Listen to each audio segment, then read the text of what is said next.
Hey, hello everyone, and a very warm welcome to this super exciting session. My name is Nina. I am the CMO here at Eletive, and for those in the audience who are new to Eletive, Eletive is a people success platform empowering HR and people teams, as well as managers and employees to build workplaces where people thrive. I am super delighted to be joined by two fantastic guests here today from a very well-known brand, IKEA, and more specifically, the IKEA Group. So warm welcome to Rebecca Tedenvall, People and Culture Operations Leader, and Maria Gil Hansson, People and Culture Operations and Total Rewards Manager. Together, Rebecca and Maria play a central role in shaping the people agenda at one of the world's most iconic and values-driven companies. But before we dive into that, feel free to let us know in the chat where you're calling in from. And if you have any questions to our speakers already now or during the session, just pop them in the Q&A chat and we'll try to address them at the end of the discussion. So today we'll be diving into what's on the people agenda for IKEA in 2025 and beyond. But before we jump into that and exploring the future, maybe you can give us a bit more context about the IKEA business and your respective roles within that organization. Of course. Thanks a lot, Nina. Thank you for having us. We feel quite excited about this opportunity. It will be a lot of fun, hopefully, sharing a bit about our HR priorities for IKEA. But firstly, who are we? Maybe we should introduce ourselves. Would you like to start? I go then. Hi everyone, and to build on Rebecca, great to be here. I also heard that you are a lot of people out there, which feels impressive and a bit nervous. My name is Maria, and I have now done the pleasure of leading a number of areas or topics for the full IKEA group. I'm responsible for the total rewards agenda, international mobility, and also since 2 years back, also the area of P&C operations. Before taking on this job, I have also had the pleasure of being in China, having a HR role in China. However, that adventure became a bit shorter than expected. I was moving together with my family to Shenzhen in China 2019 and was supposed to be there for 3 years, but I think we all know what happened in China 2020. So that adventure became a bit shorter than expected, but still a fantastic experience for me as well as my family. So that's why, and since then I have been having this role. Mm-hmm. And Rebecca, then People and Culture Operations Leader in Maria's team since 1.5 years back, roughly. And before that, I've been working with IKEA for quite some years, both within the retail business, but also in the food business within IKEA, always with the HR in an HR role. And now, as a People and Culture Operations Leader, I try to take care of the coworker listening approach, how we listen to our coworker and get feedback from our coworkers, as well as on and offboarding globally. How do we make sure that we onboard and offboard our coworkers in a great way, among other things. But those are the sort of main areas in my agenda right now. And Nina, you were asking a bit about IKEA, and we can understand that the IKEA organization is a bit confusing for anyone not working in IKEA, maybe even for the ones working in IKEA sometimes. And often you recognize IKEA and you think about the blue boxes, the big blue boxes, the IKEA stores, either in a potato field outside of a city center or maybe inside a city center with our city stores. And that's the retail part of the business that IKEA runs. And that's not where me and Maria work. We work in IKEA Group, which is catering for the product development, the range development. So all the products that you see in the store comes from IKEA. We also take care of the supply chain, so purchasing of materials, raw materials, and products, as well as distribution, logistics, everything connected to the supply chain, as well as also having our own factories where we actually produce our products. So that's a big part. And then also the concept and the concept development, as well as expansion. What markets should we enter and the expansion plans. So that's the Inter-IKEA group. Roughly, what are we, 25,000 co-workers in 25 plus markets around the world, roughly. So that's sort of our business context or business reality. And maybe to add something that is not so well known among people is that we are a franchisor. Yes. And you can easily describe the blue boxes are then owned and led by different franchisees. We have the absolutely main franchisee is IKEA, which is roughly 95% of the stores. Then. But there are also other franchisees. So exactly. We are the franchisor and having then the concept development. Exactly. So that's the business context we operate in, you can say. Yeah. Makes it a bit more clear. Thank you. So where are you working out of? Where are you located? The two of you? Right now, we're actually in Malmö, in one of our offices. Usually, me and Maria operate from Älmhult, but you have quite a diverse team. Yeah, or we are part of a diverse team. I then have, as we then trying to lead a global agenda, I was consciously built a team that is globally located or remotely located. So I'm reporting to my manager sitting in Switzerland, but my team then is sitting in 5 different locations, where then Älmhult is one, but also in China, Netherlands, Italy, and Poland. Interesting. Okay, great. Now we know a bit more about Inter-IKEA. Let's get into the topic of today's session. So what is Inter-IKEA focusing on when it comes to people and HR strategy in 2025, and why are these topics in your focal point? Yeah, I think we could start by saying that within IKEA, and now I'm talking about the full IKEA, right? We talk about the forever parts, and some of you might be aware of that our founder, Ingvar Kamprad, he wrote something called the Testament that is very much steering what kind of company we are, even though it's decades ago, it's really relevant still. It's impressively relevant 2025 and even more important. So, and also our vision, create a better everyday life for the many people is extremely present in our daily focus, I would say. And based on all those forever parts and of course our business strategies, we have a people strategy.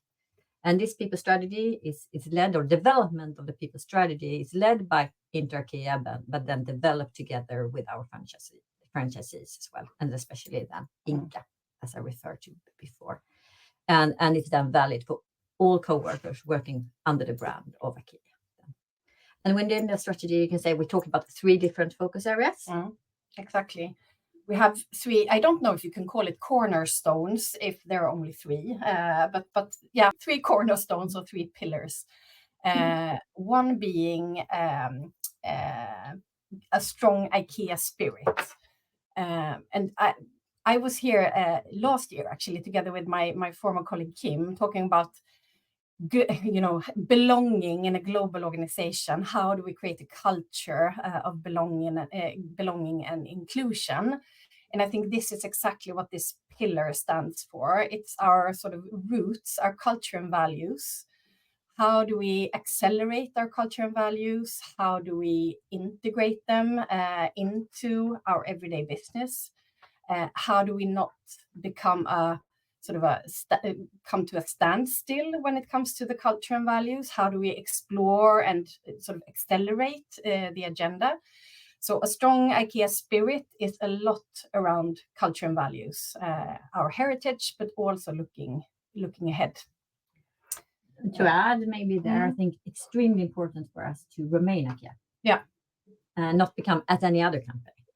And then still, the development is going extremely fast. So as you're on to evolving culture, but still coming back to who we are, that in the ideal world, people, even though they worked for us 20, 25 years ago, they still recognize us as a company and our culture and who we are. And that really we want to keep and getting that feeling again, creating that feeling of togetherness, regardless if we are 25,000 co-workers spread on the globe. And it has its challenges, of course. hence also a super important part. And underneath this pillar is also leadership. So how do we really work with leadership in accordance with our culture and values and our sort of heritage around that? How do we make it not a title or a position? How do we really ingrain the culture and values in our leadership? That's also one of the parts that is underneath this, a strong IKEA spirit. So that's one of the cornerstones. Then we have two more. And the second one, competence for tomorrow. Looking a bit forward, you can say. And very much, I think, again, coming back to the speed of the world right now and the importance of constantly be on top and upskilling, reskilling our organization and knowing already, ideally today, what we need tomorrow and making sure that we have an organization that are adjusted for the future and the future challenges and opportunities. And also looking at, as we described in the beginning, with the whole value chain, more or less, we have supply chain, we have range development, we have expansion and other things as well. So looking at, how can we create a talent flow across the value chain? That's quite important. In these days, we're talking a lot about succession and how do we create a talent flow between our different parts. So that's a big part within competence for tomorrow as well as the lifelong learning. You were saying, Maria, the constant transformation of society around us. How do we keep up and how do we make sure that, you learn for life? That maybe means to unlearn what you have already been taught once, to relearn and to learn totally new things as well. How do we keep that high on the agenda to create this lifelong learning? Yeah. And also, as you mentioned, the value chain and that we are then having the full value chain. And I think today we are extremely complex organization and we are extremely dependent on what's happening in different parts of the organization. So the talent flow, we don't create talent flow across the value chain for the sake of talent flow. It's about understanding what I do in one part will have consequences for other parts and understanding all the different perspectives. So we take the right decision that makes sense for the totality and not only in the part where I'm located or have a position right now. I think everyone recognizes the saying working in silos. And that's a problem I think all international or global companies are struggling with, not getting stuck in your reality only, but seeing the totality. So it's very much consciously driving that understanding and that competence and understanding through different tools and methods. Yeah. So a strong IKEA spirit, competence for tomorrow, that's the second part. And then we have the third pillar or cornerstone or whatever we would like to call it, which is an inclusive IKEA. And we will touch a bit more around this, both connected to pay transparency, but also to the equality, diversity, inclusion agenda, because we have that rooted in our culture as well. The diversity aspect, the inclusion aspect, we do things together. This is what we want to stand for as a company.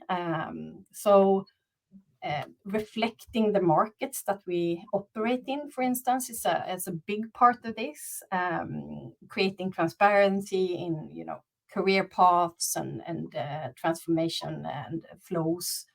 But also working with equality and inclusion in different shapes and forms. That's also a top priority for IKEA when it comes to the HR priorities going forward. So a strong IKEA spirit, competence for tomorrow, and an inclusive IKEA. Those are the sort of three main areas, you can say, in the people strategy. That are then seen as relevant for the full IKEA system. Yeah. Right? Keep on emphasizing. Yeah, interesting. I think that's all those three pillars I think are very relatable for most organizations, even though they're probably even more challenging the larger you become, I imagine. Yeah, that's absolutely true. And I think you asked also, Nina, why these areas, and maybe we've explained a bit why these areas are important, but we think these are the foundation for how we will develop. And I think also, it keeps coming back, even though now looking into how constantly updating a strategy. Also, these areas seems extremely relevant and will continue to be relevant for us within IKEA.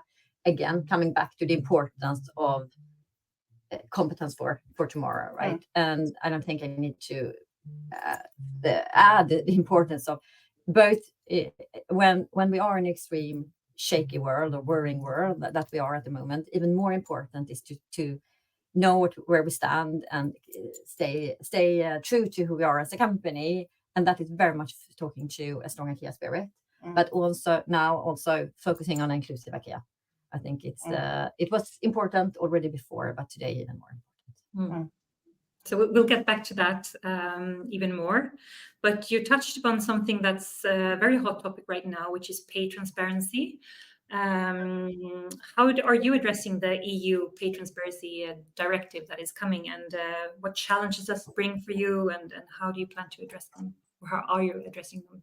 Yeah, I think we, as many other companies right now, are spending quite a lot of efforts and time understanding how do we best approach this directive, still being true to who we are and being compliant, right? And what does it mean for us? I wouldn't say that I think it's. I don't like to say that this will be a smooth transition. It will change both, of course, our ways of working, but it's also a lot connected to mindset shift. 100% understanding the intentions behind, and we're also clear on that in the long run, it will definitely strengthen how we're working and strengthen the inclusive part that we just were talking about. But of course, how do we approach this? We are quite clear that we will take a cautious and stepwise approach. We will learn along the way on how national legislations are developing. How are we? Because also here we see a need of upskilling our organization. That goes for people and culture colleagues, but also managers. It requires maturity on having relevant discussion around those quite for many sensitive topics. And it's a new way of approaching pay, you can say. We have also then consciously say that in the long run, we would like to have the same approach globally, even so also outside EU. In order also to create fairness, but also consistent co-work experience. As we were on to, we are quite a complex organization. Many like me have colleagues sitting in many different countries. So also we believe that it will help us if we actually have the same baseline here globally. So from a fairness perspective, supporting our long-term ambitions also, but also consistency, both for co-workers and as well as managers. This is our approach globally. How do you see pay transparency affecting recruiting? I think in the ideal world, right? I don't know, but if you remember when I think all of us when applying for jobs, it's also hard to know, is this job relevant for me? Will it be suit me? And being me potentially in recruitment process where you after some time realize, it's not fitting me. Based on the ad, I got another understanding, right? So I think if by showing more information early on, either in the ad or early on in the recruitment phase, we get better candidates that actually it's interested from both perspectives. They are the ones relevant for the position, and we can meet, as a company, can meet the candidates that are relevant for us. That makes sense. So one last question, and then I think we should definitely dive into the Q&A section because I see a lot. There is a lot. But if you can just elaborate a bit more, looking at the current situation in the world today, DEI is a very, very, very current topic, becoming increasingly important. Yeah. How do you work with these values at IKEA globally? Practically. Yeah, absolutely. And we should say also, it's a super important topic. And of course, we have experts in the area working on this, and neither me or Maria is an expert in the ED&I area. But whatever we do in the ED&I area affects what we then do in people and culture operations, in total rewards, in mobility. So it really has an effect on the HR agenda. And being a part of our people strategy, it's one of the 3 pillars in inclusive IKEA, but also deeply rooted in our culture and values. It remains a super important topic, maybe now more than ever, we should say. And the key lies in not having that this is a separate topic. To integrate, like how do we create an inclusive onboarding process where everyone feels equally welcome to enter IKEA, regardless of where you're coming from or and so on. How do we lead in an inclusive way? How do we, of course, connecting to pay, how do we make sure we pay fair and equal salaries? Without that goes, I think, without saying, but it goes in so many of our different P&C process, succession, recruitment. How do we make sure that both the process but also the selection of candidates are done in strengthening our inclusive organization? So not talking about the EDI on the side, but more have it integrated into our daily operations. That is what we keep on emphasizing. And of course, it's there and it's very much connecting to what kind of company we are. But I think what we have seen over the last couple of years is that we also need to work with these questions much more systematically. We cannot take it for granted. Even though our intentions are there, we need to build in systematic ways of working to secure that we live up to our ambitions and intentions. And also, like you say, Maria, integrate it in everyday reality. But we also know that we need to highlight and put it in the spotlight as well. Everything from, looking through all of our policies, for instance, are they reflecting our ED&I standpoint? That is one area. We have recently developed an ED&I topic survey where we actually have more fact-based foundation to stand on. How are people feeling about inclusion and diversity and equality around the inter-IKEA world? And also the learning offer we have. How do we make sure that we have a learning offer that mirrors what we actually stand for when it comes to equality, diversity, inclusion, both in terms of leadership trainings, in values-based recruitment, in all the sessions that we offer. We have, for instance, talks now talking about inclusiveness and what does that mean and so on. So we try to put a spotlight on the topic as such, but then again working with, as you say, Maria, the sort of how do we integrate it? How do we not make it something on the side, but how do we integrate it? And of course, there's one part of this agenda that we do it because we believe it's the right thing to do. But the second part, equally important, we also, an inclusive environment will give us in the end better business result. I started off by mentioning our vision, create a better everyday life for the many people. How do we, by having an inclusive and diverse organization, we better understand the many people. So, and I think to not forget about that dimension, that we also see that it actually drives business result in the end. Yeah. And we understand that we talk about it on a very high level. So if you have specific questions or want to know more, you can connect with us, of course, through LinkedIn, for example. We understand that we need to keep it a bit on a high level in this type of forum, but yeah, feel free. That's great to know that the discussion can continue on LinkedIn afterwards. Let's have a look at some of the questions. There is a possibility to vote on the questions you'd like to see answered. So I will bring up the first one, most votes on stage. How do you break through the silo spirit? It's a good question. I would love to say that we had the answer on that one. It's a constant challenge. Yes. Because to be honest, to keep thinking about the totality also slow us down.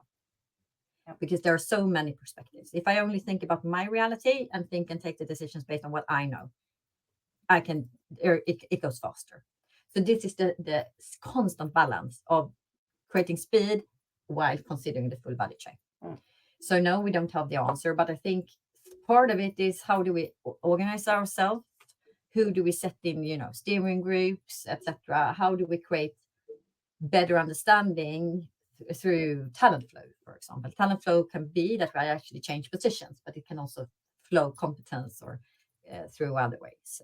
Constantly remind ourselves about the end result, but it's super hard. And the more we grow and the more complex we are, the harder it is. But it's something that has to do with organizational design for one, but also the people you put in a room together sometimes. How do we make sure that we have the different perspectives? For sure. Okay. Great. Let's have another question. This is the one that has the most votes right now. Hello, how do you adapt your approach to HR strategy and the adoption of IKEA values to the different countries and cultures in which you operate? Interesting one. Should I? I try. You build on. And again, I think part of our culture, the IKEA culture, is very much built on the Swedish culture. Yep. So I think when I started at IKEA, I can say, what's unique here? But then, as I shared, I've been working in China for some time, where I realized, and it's much more clear what is unique about this culture. And I think, again, and most probably there are differences globally, of course, right? However, I think that one of the key in sustaining a strong culture is also trying to explain why do we believe in certain things, to explain not the reason, just not doing, but also explain the reasons. Why do we believe in flat organization, for example, which again can come very natural for me and Rebecca, as we are Swedish. While if I give that might not come as natural when you are start setting up a company in China. So then explaining the reasoning and what we want to achieve with that, for example. So you're not really adapting as much as you are explaining. No, it's also around what Maria said in the beginning, staying true to who you are and not adapt too much, actually. IKEA might not be for everyone. Everyone might not like the culture, and that's fine. That's fine. There is a limit to how much you can adapt, I think, and still stay true to who you are as a company. But I think our vision is so strong as well. I noticed that when you onboard colleagues from all over the world, what makes it, what the glue that stick people together in a way is that you want to contribute to the vision of creating a better everyday life for the many people. No matter in what position you are, that's often the common denominator. And that says something, and it's also relatable to the culture, I think. So you don't want to dilute that by adapting it too much. No, but that's the constant tension, where so we don't become naive and not adjust to the future, right? But what is unique here? And as you say, IKEA is not for everyone, and you need to be a team player if you want to like to work for IKEA. You cannot be the one who is up for the most fanciest titles. Then you will not be happy either. So again, being conscious of, we are conscious of what kind of company we want to be, but also we ask our future colleagues to be conscious about what kind of company do they want to work for. Yeah, sounds wise. Makes a lot of sense. Time is running out. We have a lot of questions unanswered, but as you mentioned, feel free to connect with Rebecca and Maria on LinkedIn and continue this discussion. Thank you so much, Rebecca and Maria, and everyone who called in for a great conversation. And I hope you all leave inspired. And I'd love to see you again in 30 minutes in the panel discussion that I will be moderating on authentic leadership. I wish you all a great day and hope to see you soon again. Thanks for having us. Thanks a lot. Bye. Bye.